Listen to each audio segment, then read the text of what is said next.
So welcome to King of Kings Comedy Night from Toronto. So we have today the Israelis doing an ethnic cleansing of their own, but don't worry, it's only Palestinian folk, and there's only 2 million of them. Ethnic cleansing, basically, the Zionists were instrumental in teaching Hitler his ABCs of Nazism. I'm beginning to suspect he picked up on the Zionist flavor flowing in England, etc., and elsewhere. And he thought, what the fuck is this? Those brown meatheads are going to claim to be senior to Aryans, senior to Germans? Are you kidding? And see, God told these Jews at the outset, this is not a free land. Like, I'm culling you out of a whole bunch of other tribes and making you special unto me. And I'm going to give you the laws of life. And I'm going to give you this land as well, but this land is contingent upon you obeying these laws. And if you fail to obey these laws,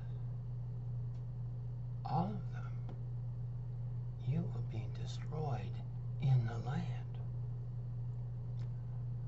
But if you obey these laws, you will be the apple of my eye and the rulers of my world.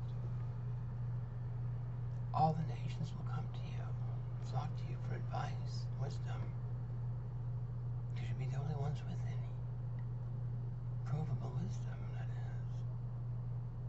They will have forgone their God. And we counted on the Jews to keep memory of him alive, but they failed. Not even the first commandment do they pretend to honor, let alone the sixth.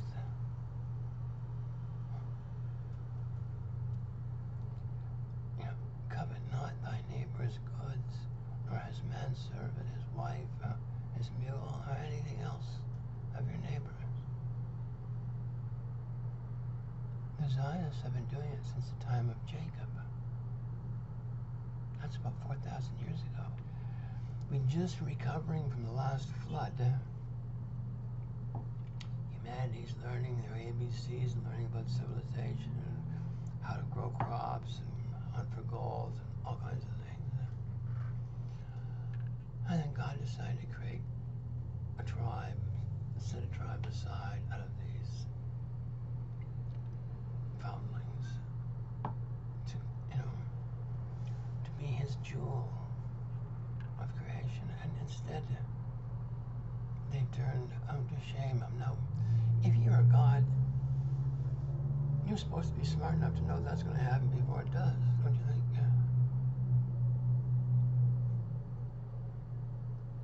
As a matter of fact, God told me these fuckers aren't going to do it right at the beginning. Right at the very beginning. I said, well, let's give him a try. Anyway, the Jews have failed in their mission, I would say, quite handsomely. They managed to cancel their Messiah. But you know what? Canceling me isn't going to make any difference to the outcome. It's like Ukraine sending in more soldiers to assault the Russians.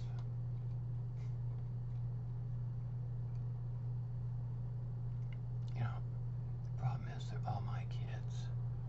I'm irked at anyone's loss. And we lost 1,000 Azov soldiers the other day. And I felt guilty that I wasn't upset about it. But I find it hard to mourn the loss of Nazis in any kind of clothing. pseudo-religious clothing like the Jews are offering today. Like the online rabbis are CIA shills, propaganda hobos. Anyway, this is your King of Kings, Comedy Night Central from Toronto, asking you to consider your own intelligent best interests once in a while for change. You know, worshiping an ideology is more sinful than being a heathen or a pagan. Understand? Like, an ideology is a man-crafted phenomenon. It's like worshiping the almighty U.S. dollar. You know, the only thing supporting the United States dollar, the only thing at all, is Joe Biden's word of honor. To call it a fiat currency is a lie. The word fiat means instead of the real thing. So there's supposed to be something real that this currency is instead of, like gold. And there was until 1969. 1969 is when they admitted it. I'm not sure when they got together in Japan, a group of 7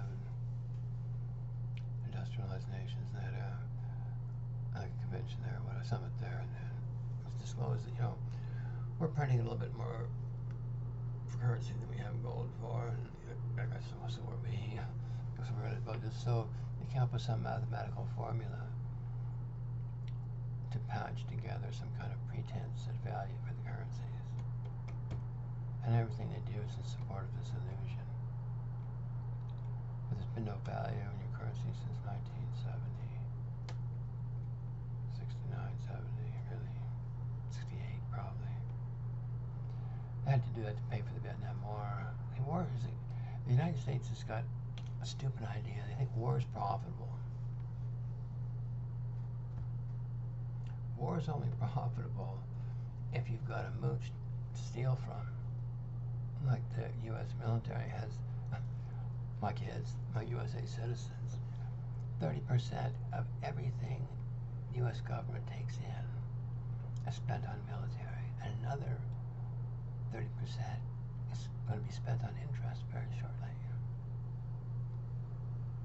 That leaves them with 40%